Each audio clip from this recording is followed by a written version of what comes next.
Ce week-end, donc, c'est le salon du bien-être à Caen, l'occasion de faire un gros plan sur une plante, entre autres choses, hein, mais sur une plante aux nombreuses vertus. Les vertus que l'on connaît, puis il y a celles qu'on ne connaît pas, l'aloe vera. Ouais. D'abord, c'est joli à regarder. Ouais. C'est une plante qui pousse à l'état sauvage dans le sud de l'Europe, mais dans beaucoup de régions tropicales et subtropicales.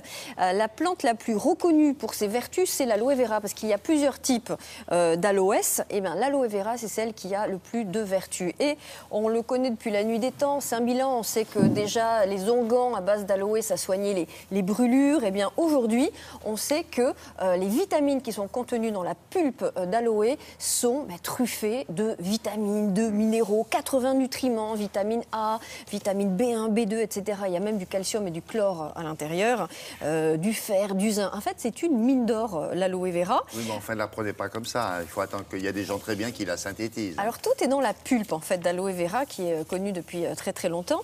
Et on s'est rendu compte aujourd'hui que cette pulpe d'aloe permet de stimuler, en fait, nos défenses immunitaires et de lutter contre les micro-organismes qui nous dérangent au niveau intestinal. Peau, moi, et bien justement, ce n'est plus du tout pour la peau.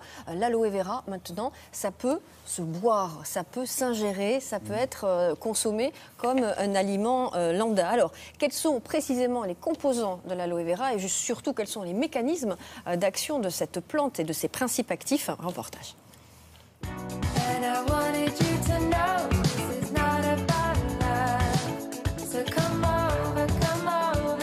L'aloe vera, c'est une plante médicinale. Médicinale, cela signifie que la plante a des propriétés bénéfiques pour notre organisme et ces propriétés sont avérées. C'est une plante grasse, arbustive, dont on va utiliser les feuilles qui sont charnues pour la fabrication des produits cosmétiques et des boissons nutritionnelles à base d'aloès. On utilise l'intérieur de la feuille. À l'intérieur de la feuille, on trouve un gel visqueux, assez épais, riche en eau, qui fabriquera après la pulpe pour l'utilisation quotidienne. Alors voici la pulpe, que l'on appelle le mucilage, et qui contient tous les principes actifs. Qu'y a-t-il dans ce mucilage? Il y a 99% d'eau, puisque la plante stocke de l'eau, et 1% de principes actifs. Les principes actifs sont très très nombreux, puisqu'on va en trouver environ 250. On a une synergie de tous ces principes actifs entre eux. La sémanane, le glucide complexe, est effectivement à l'origine sûrement des effets sur notre organisme. L'aloe vera a différentes vertus. De manière traditionnelle, on sait parfaitement que l'aloe vera en usage externe, en application sur la peau, a des vertus anti-inflammatoires, cicatrisantes, hydratantes, apaisantes.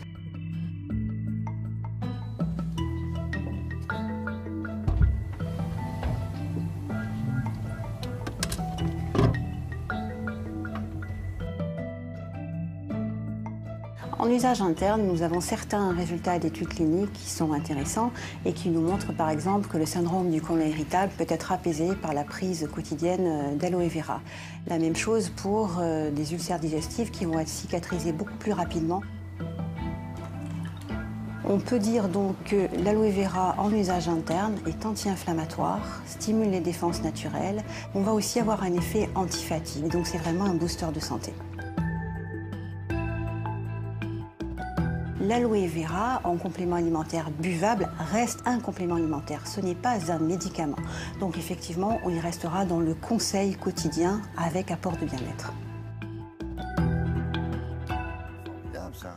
Magique. Alors, première remarque, à la télévision, vous avez vu, il y a des caméras dans les réfrigérateurs. Dans les réfrigérateurs, ça, il n'y a que chez nous qu'il y a ça.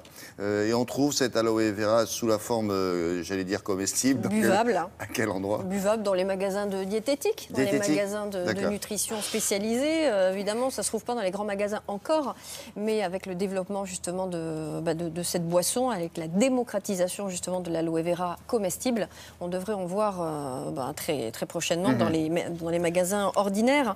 C'est bon aussi pour les affections musculo-squelettiques comme l'arthrose, paraît-il, et le diabète et même l'asthme. Ça stimule en fait les défenses immunitaires. Donc voilà, à la place du petit jaune à 17h. Un petit jaune? Un petit jus d'aloe vera. Hein, c'est pas le même objet. Hein. Oui, mais nous on fait la promotion de la santé à la télé. Ah bon, pardon. Bah oui.